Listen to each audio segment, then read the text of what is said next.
Terima kasih masih bersama channel Smart Edu.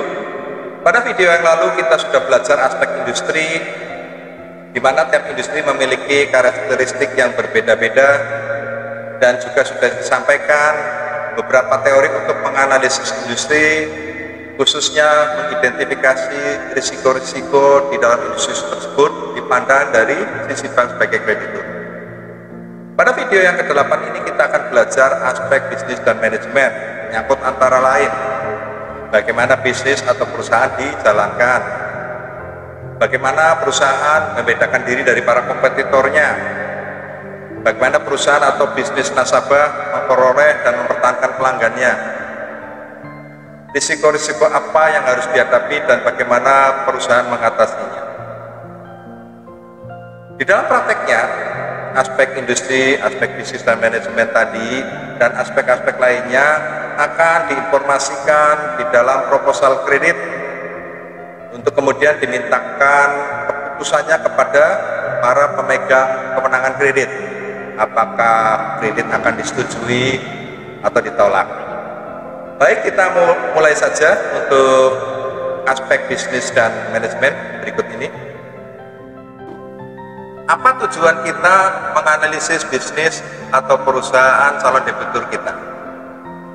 Tujuan menganalisis bisnis atau perusahaan adalah untuk memastikan manajemen di dalamnya memiliki keahlian, keterampilan, pengetahuan, dan pengalaman untuk menjalankan bisnis atau perusahaan yang akan kita biayai kreditnya. Kalau begitu, apa perbedaan risiko industri dan risiko bisnis?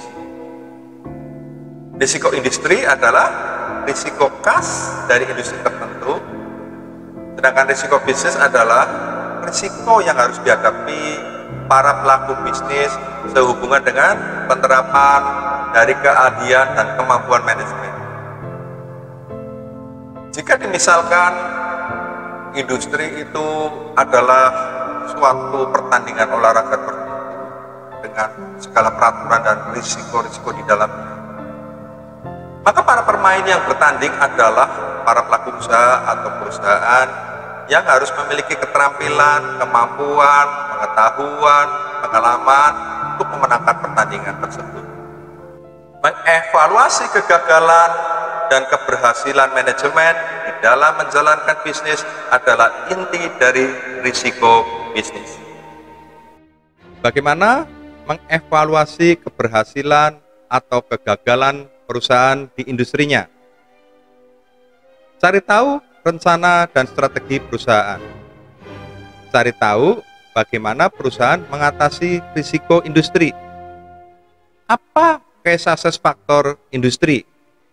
Dan bagaimana memastikan perusahaan memiliki keunggulan tersebut melebihi pesaingnya. Ketiga hal tadi dapat kita peroleh informasinya dengan cara interview dengan top management, melihat laporan tahunan perusahaan, kita gali informasinya di website perusahaan, atau bahkan press release dari perusahaan. Ini penting perlu kita ketahui. Mengapa? Karena kita harus tahu rencana dan strategi perusahaan ke depannya bagaimana dia cara mengatasi persaingan, mempertahankan keunggulannya, dan bahkan memastikan produknya selalu dapat diterima market. Dengan demikian, kita bisa memastikan keberlangsungan perusahaan untuk ke depannya di dalam memenuhi kewajibannya kepada bank kita. Kadangkala kita perlu melakukan analisa SWOT untuk melihat keunggulan bersaing dari perusahaan. Strongnya di mana, weaknessnya apa kesempatan buat perusahaan, dan apa ancaman-ancaman yang bisa mengganggu operasional perusahaan atau keberlangsungan perusahaan. Bagaimana dengan market share perusahaan? Market share ini penting. Semakin besar perusahaan menguasai market share, Artinya dia berhasil mematahkan persaingan, berhasil merebut pangsa pasar, mempertahankan keunggulannya. Bahkan untuk perusahaan-perusahaan dengan fixed cost yang lebih tinggi dari variable cost, market share ini penting. Dengan market share yang tinggi, pangsa pasar yang berhasil direbut tinggi, artinya perusahaan mampu mempertahankan penjualannya. Karena kita tahu untuk perusahaan-perusahaan dengan fixed cost yang lebih tinggi dari variable cost harus mempertahankan penjualan yang tinggi. Bahkan kalau kita cek di laporan laba ruginya, marginnya juga biasanya besar. Karena jika terjadi penurunan penjualan, maka dampaknya akan terasa karena fixed cost-nya lebih besar. Bagaimana kita mengetahui bahwa strategi perusahaan itu berhasil? Ya, kita cek dengan cara melihat laporan keuangannya.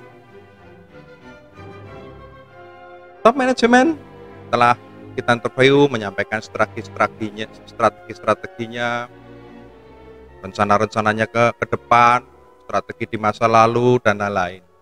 Kita cek. Kalau ternyata performa laporan keuangannya kurang baik, ya, performanya turun, artinya kita meragukan keberhasilan dari strategi perusahaan. Jadi harus lebih analisa lebih dalam. Bagaimana cara mengetahui manajemen dari perusahaan yang akan kita biayai kreditnya berjalan dengan baik atau berjalan efektif? Di dalam buku Standard & Poor's, yaitu Corporate of Credit Analysis, dikemukakan checklist efektivitas manajemen yang saya lihat inline dengan praktek perkreditan sehari-hari sebagai berikut. Agresivitas dalam pertumbuhan dan model bisnis. Jika perusahaan atau pemilik perusahaan, ya, pemilik usaha agresif ingin segera membesarkan bisnisnya, membesarkan perusahaannya sehingga selalu membutuhkan tambahan kredit, ini risiko akan meningkat, khususnya risiko kredit bagi bank. Karena struktur leverage atau rasio hutang dari perusahaan akan meningkat. Ada kredit bermasalah yang disebabkan karena perusahaan agresif ingin segera bertumbuh menjadi besar. Rasio hutang yang besar ketika terjadi suatu, katakan penjualan menurun sedikit aja, akan segera mengganggu cash flow-nya, dan akibatnya juga pemenuhan kewajiban kepada bank menjadi terganggu. Agresivitas ekspansi pada industri atau lini bisnis yang baru. Saya pernah mengalami debitur bank saya dulu berbisnis sebagai distributor consumer good. Kredit berjalan baik, tidak ada masalah, tapi suatu ketika dia membuka usaha yang betul-betul baru buat dia, ini bisnis yang baru, bahkan industri yang baru, yaitu peternakan ayam. Dan peternakan ayam ternyata tidak berjalan dengan baik, akhirnya menyedot modalnya, mengganggu cash flow-nya, sehingga pemenuhan kewajiban bank menjadi tersendat, jadi bermasalah. Kreditnya terpaksa harus direstruktur untuk penyelamat. Pergeseran utama dalam strategi atau U-turn. Ya, dalam perkembangan seperti sekarang ini memang ada yang bilang bahwa perusahaan harus kalau perlu mengubah strateginya dengan kondisi yang baru gitu. Tapi perubahan kondisi yang baru ini juga beresiko karena baru dimulai strateginya, ya, risiko kegagalan mestinya ada. Jadi intinya adalah kita harus berhati-hati untuk perusahaan yang strateginya tiba-tiba berubah, strategi utamanya. Secara restrukturisasi atau penjualan aset atau layoff. Untuk restrukturisasi kita bisa cek dengan slick checking OJK, dan kalau ada restruktur ya, kreditnya pernah direstruktur akan nampak di situ. Dan kalau untuk calon debitur yang kreditnya pernah direstruktur itu tergantung risk appetite bank ya. Tapi secara historis performanya kurang baik. Penjualan aset mungkin dilakukan perusahaan untuk memperbaiki cash flow-nya atau karena cash flow-nya terganggu, harus kita analisis lebih dalam. Atau layoff, perusahaan-perusahaan yang mengurangi karyawannya karena untuk mungkin memperbaiki profitability-nya atau cash flow-nya karena mungkin penjualan menurun, ya kita lihat baik-baik. Turnover manajemen senior yang tinggi atau tak terduga. Turnover manajemen yang tinggi tentu saja akan membuat perusahaan berjalan kurang efektif, lebih-lebih kalau pada top manajemen, karena penggantian top manajemen biasanya strategi juga berubah. Seringnya terjadi litigasi dan sengketa hukum. Ini kurang lebih ini dengan yang berikutnya, yaitu adanya tindakan yang melawan peraturan pemerintah. Dikhawatirkan nanti ini juga mengganggu operasional perusahaan, karena perusahaan sibuk nih mengurusi hal yang seperti ini, dan dikhawatirkan nanti ada penalti atau ada sanksi, katakan dicabut izin operasionalnya. Tentunya hal ini akan mengakibatkan pemenuhan kewajiban pada bank menjadi tidak bisa, bahkan macet. Agresivitas dalam struktur financial leverage tadi sudah dibahas. Perusahaan-perusahaan agresif, rasio utangnya menjadi tinggi, menjadi berat untuk pemenuhan kewajibannya kepada bank. Sering terjadi perubahan dalam praktek akuntansi atau pelaporan. Perusahaan tiba-tiba mengubah praktek akuntansinya, ini mengindikasikan kurang efektif. Atau dikasih lain, kadangkala perusahaan mungkin terlambat di dalam pemenuhan laporan keuangannya atau sering terlambat, ini juga mengindikasi manajemen berjalan kurang efektif. Bagaimana mengidentifikasi risiko spesifik pada bisnis? Ada beberapa poin. Yang pertama dan kedua, kehilangan pelanggan utama dan hilangnya pemasok utama. Ini kita sudah bicarakan. Ini berbicara mengenai dependence, ketergantungan. Jika calon debitur kita ada ketergantungan terhadap supplier atau terhadap bayarnya, risikonya adalah jika putus hubungan suatu waktu, itu akan mengganggu operasional perusahaan. Jadi ini harus dimitigasi risiko ini. Nanti kita akan bicarakan lebih lanjut di dalam risk and mitigation. Tapi umumnya mitigasinya adalah adanya kontrak jangka panjang yang lebih mengamankan posisi debitur ke depannya. Tidak ada akses terhadap kredit. Ini berbicara mengenai likuiditas perusahaan. Ketika likuiditasnya terganggu, bagaimanapun dia harus ada sumber untuk menutup kebutuhan jangka pendeknya. Kalau tidak, akan mengganggu operasional perusahaannya, akan mengganggu bisnisnya, merupakan risiko juga.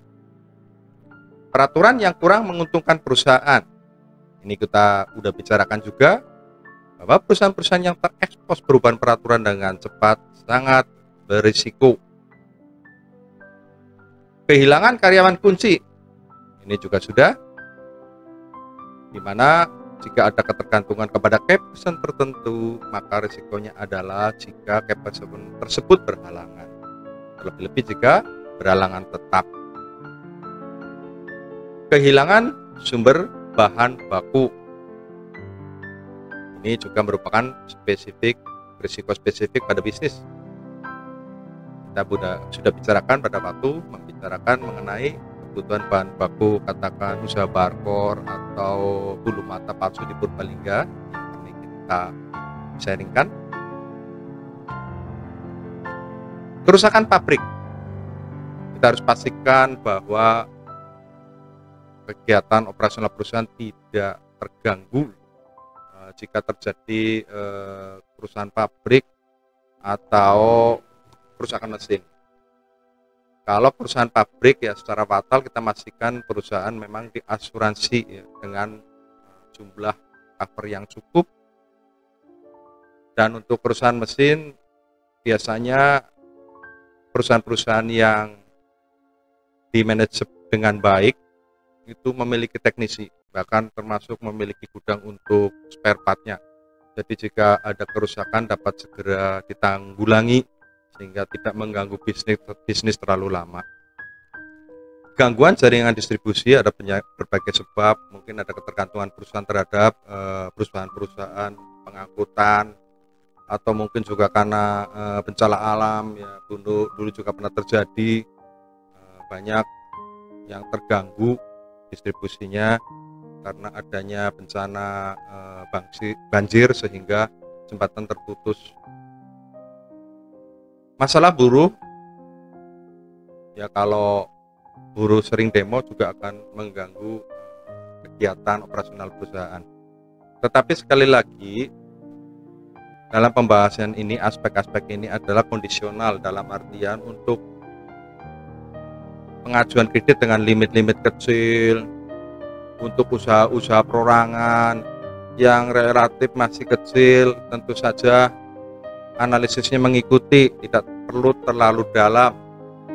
Nggak mungkin toko material bahan bangunan mengajukan kredit 2 miliar, karyawannya hanya 10, lalu diidentifikasi kira-kira ada resiko atau masalah buruh enggak, ya ini terlalu jauh.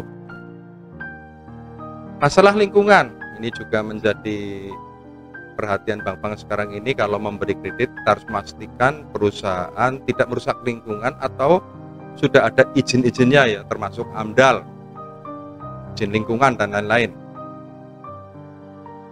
Tidak ada regenerasi ya, kalau khususnya perusahaan perorangan sudah harus ada penggantinya. Jadi kalau key person dalam perusahaan perorangan atau bahkan perusahaan yang sudah besar pun kalau ada ketergantungan harus ada regenerasinya, harus ada penerusnya. Begitu kira-kira untuk mengidentifikasi risiko bisnis. Dan bagi teman-teman yang baru belajar perkreditan, ketika mulai menganalisis kredit tentunya harus banyak yang dilihat. Jadi biasanya sih bertahap ya untuk limit-limit kecil, tapi ketika menangani limit besar maka dari bank-bank juga biasanya ada semacam checklist untuk memastikan bahwa semua sudah dianalisis dengan baik. Kalau di video yang lalu kita ada checklist industri, sekarang saya mencoba membuat untuk checklist risiko bisnis dan risiko manajemen sebagai panduan. Yang pertama, bisnis sudah berdiri dan belum ada perubahan selama minimal 3 tahun. Ini untuk memastikan manajemen di dalam perusahaan atau pelaku usaha sudah mempunyai pengalaman, keterampilan, pengetahuan yang cukup untuk menjalankan bisnis atau perusahaan. Perusahaan tidak melakukan ekspansi pada lini bisnis yang baru dan belum terbukti keberhasilannya. Ya, karena beberapa kejadian kredit menjadi bermasalah karena tiba-tiba debitur atau pengusaha itu tertarik untuk sesuatu bisnis yang baru yang belum pernah dia geluti, yang dia belum kenal risiko-risikonya. Jadi banyak kemungkinan kegagalannya. Tidak terdapat konsentrasi ketergantungan buyer maupun supplier lebih dari 20%, ini untuk berbicara dependence. Kalau ada supplier atau bayarnya yang proporsinya lebih dari 20%, berarti ada ketergantungan. Bisnis tidak terdampak risiko perubahan mata uang. Ya, misalnya importir barang, kemudian dia harus membayar dolar, tapi penjualannya dalam negeri, dia mendapatnya rupiah. Artinya dia terekspos risiko perubahan mata uang. Ini juga harus dimitigasi. Nanti kita bicara lebih jauh di risk and mitigation. Bisnis tidak rentan terhadap perubahan peraturan yang dapat berdampak kepada keberlangsungannya. Kita ingat kalau bisnis memang terekspos perubahan peraturan yang cepat, dia sangat berisiko.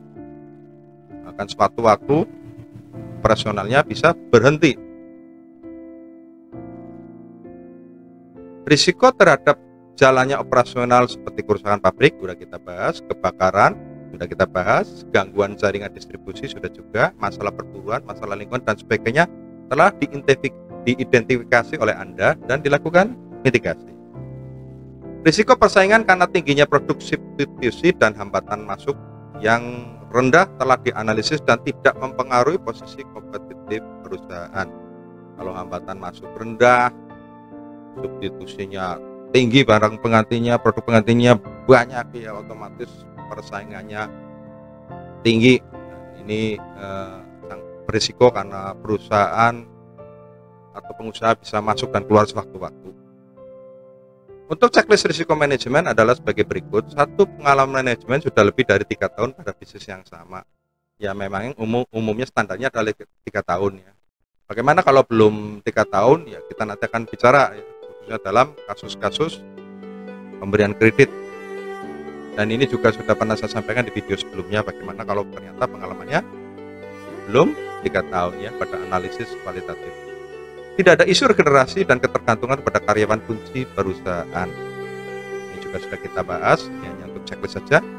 Tidak terjadi isu turnover manajemen yang tinggi. Tidak sering terjadi sengketa hukum pada perusahaan dan manajemen. Tidak ada tindakan yang melawan peraturan pemerintah oleh perusahaan.